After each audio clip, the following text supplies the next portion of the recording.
Ada kata-kata Yesus kepada kedua murid itu yang mengusik hati saya. Hai kamu orang bodoh, betapa lambannya hatimu.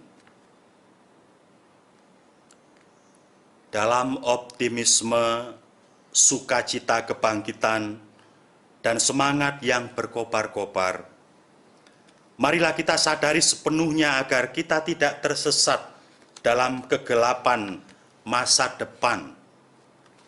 Kita harus ingat, sadar, efek COVID-19 ini, terutama dari segi ekonomi dan sosial, masih akan lama.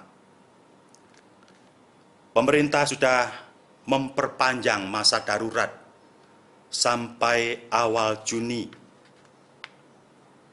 Barangkali efeknya masih sampai akhir tahun.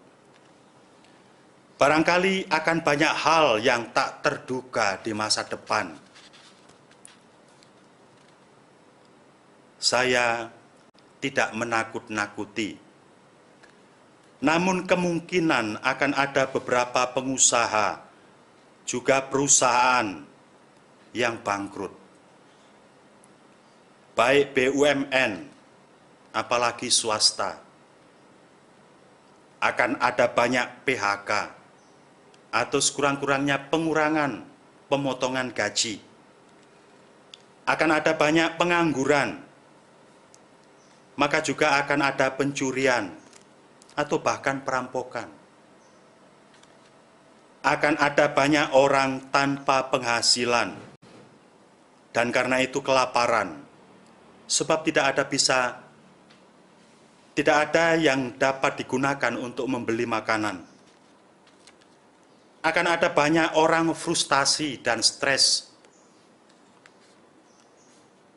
Maka sambil tetap tinggal di rumah, ataupun yang harus terpaksa keluar rumah,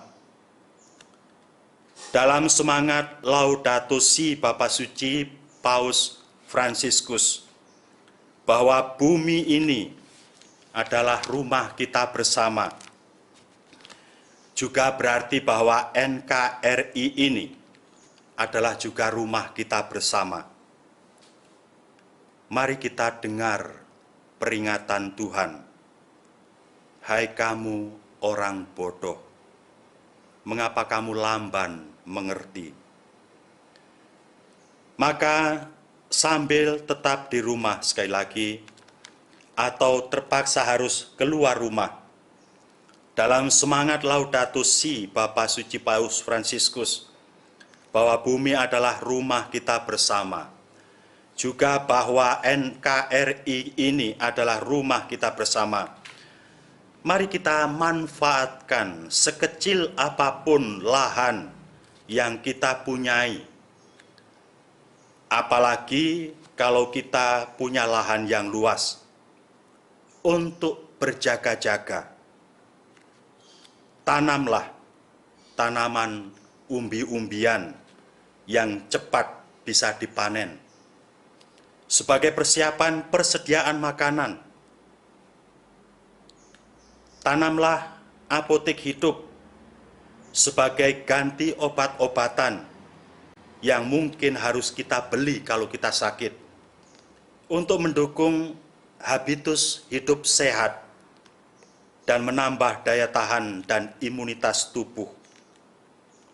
Tanamlah sayur mayur, pun kalau harus hanya di pot-pot di rumah-rumah kita.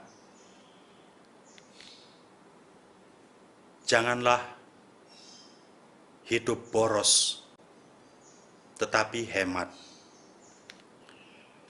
Dan dengan apa yang masih kita miliki, juga kalau hanya sedikit,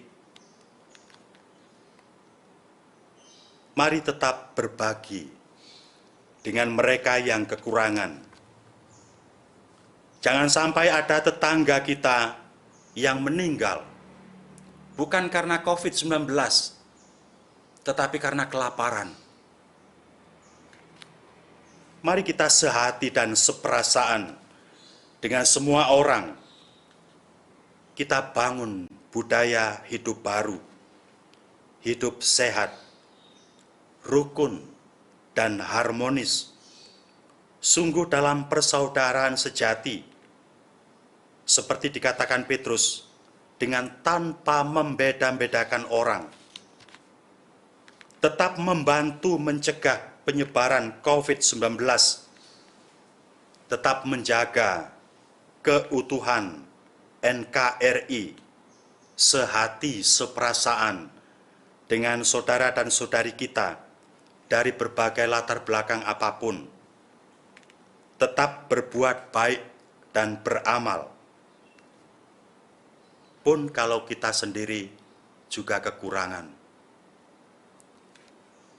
Semoga Tuhan tetap menjaga dan memberkati kita.